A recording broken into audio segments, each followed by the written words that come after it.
Периодические издания– это зеркало духовной жизни общества. Большинство журналов и газет имеют просветительское значение.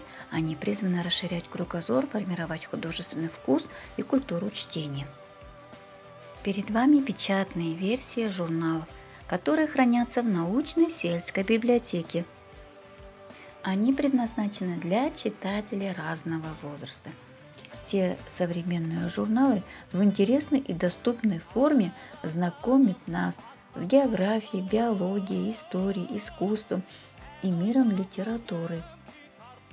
В журналном материале я решила найти к приоритетной дате 30-летию независимости Республики Казахстан исторические события.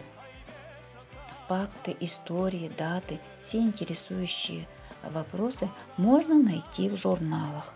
Журнал как источник истории.